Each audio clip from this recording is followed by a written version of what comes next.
আমাদের নতুন স্বরাষ্ট্রমন্ত্রী সালাউদ্দিন আহমেদ বলেছেন, দেশে মব কালচার থাকবে না, মব ভায়োলেন্সের সবকটির বিচার করা হবে। তার এই বক্তব্য আমরা খুব আস্থার সঙ্গে নিতে পারছি না, তার কারণ খোদ আদালতের মধ্যেও যদি ভয়ঙ্কর মবের ঘটনা ঘটে থাকে, আমাদের আশান্বিত হওয়ার কোনো সুযোগ নেই।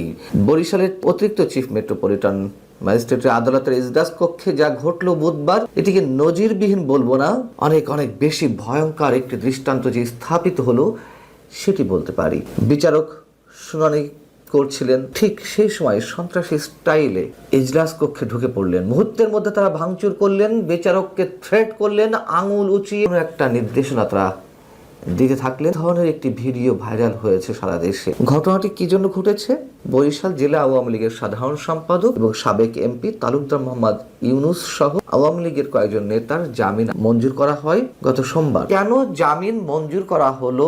রাজনৈতিক কার্যক্রম নিষিদ্ধ থাকা দল আওয়ামী লীগের নেতাদের, এর প্রতিবাদে তারা মঙ্গলবার দুপুরের আগে চিফ মেট্রোপলিটন আদালত এবং অতিরিক্ত চিফ মেট্রোপলিটন আদালতের কার্যক্রম বর্জন করেন। তারা বিক্ষোভ প্রদর্শন করতে থাকেন। আওয়ামী লীগ নেতাদের জামিন মঞ্জুর করা হয়েছে তা বাতিলের দাবি জানাতে থাকে। যখন তারা শুনতে পেলেন যে না, আদালতের কার্যক্রম চলছে, যেটি জানা গেছে যে বরিশাল জেলা আইনজীবী সমিতির সভাপতির নেতৃত্বে একদল আইনজীবী অতিরিক্ত chief metropolitan magistrate S M. Shariatullah ইজলাসে ঢুকে এই কাণ্ডটি ঘটান। আদালত কক্ষের যে ভেজানো দরজা ছিল সেটি খুলে চিৎকার করতে করতে ভিতরে ঢুকে আইনজীবী সমিতির সভাপতির পেছনে আরো বেশ কয়েকজন আইনজীবী তারা ইজলাসে ঢুকে সেখানে বসার জন্য যে বেঞ্চগুলো সেগুলো তো লাথি দিতে থাকেন, কেউ কেউ সেগুলো উপরে তুলে আছাড় মারতে থাকেন এবং আইনজীবী সমিতির সভাপতি সম্ভবত তিনি বিচারকের সামনে গিয়ে আঙ্গুল উঁচিয়ে থ্রেট করতে থাকেন, চিৎকার করতে থাকেন।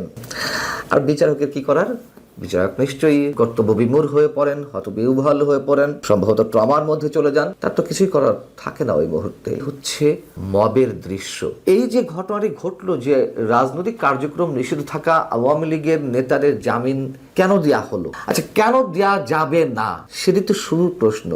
তার পরের প্রশ্নটাও যদি করি, আওয়ামী লীগ নেতাদের কি এই প্রথম কোনো জামিন মঞ্জুর করা হলো দেশের কোনো আদালতে? আমি তথ্য প্রমাণ দিয়ে হাজির করতে পারি যে বিএনপি পন্থী আইনজীবীরা এই জামিনের বিরোধিতা করছেন, এই বিএনপি পন্থী আইনজীবীদের অনেকেই তো মোটা অঙ্কের টাকা নিয়ে কন্ট্রাক্টে গিয়ে তারা জামিন করিয়েছেন আওয়ামী লীগের কোনো কোনো নেতার, মোটা অঙ্কের টাকার বিনিময়ে। এরকম দৃষ্টান্ত যদি তুলে ধরা যায় কি হবে?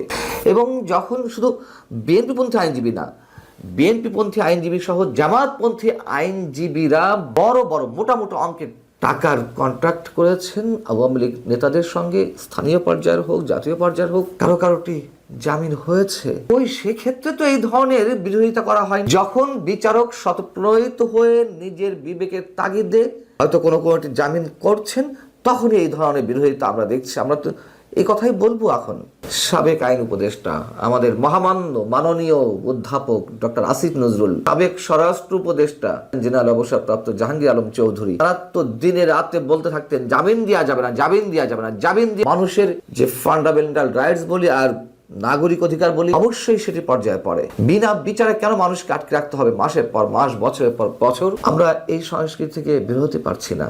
আমাদের নতুন প্রধানমন্ত্রী তারেক রহমান যতই আইনি শাসন প্রতিষ্ঠার কথা বলুন না কেন, মন্ত্রী সালাউদ্দিন সাহেব যতই বলুন না কেন মব কালচার আর সহ্য করা হবে না, প্রতিটি মব ভায়োলেন্সে বিচার করা হবে, এই তার নমুনা। সাবেক আইন উপদেষ্টা আমাদের ওই যে কথিত মাননীয় ডক্টর আসিফ নজরুল জামিন দিতে মানা করছেন, কিন্তু কথিত এক জুলাই যোদ্ধা সুরভিকে আটক করা হলো চাঁদাবাজির অভিযোগে। নিশ্চয়ই তার জামিনও আমরা আশা করছিলাম অবশ্যই দিতে হবে, তিনি যেই হন না কেন। কিন্তু তার যখন রিমান্ড আবেদন মঞ্জুর হলো,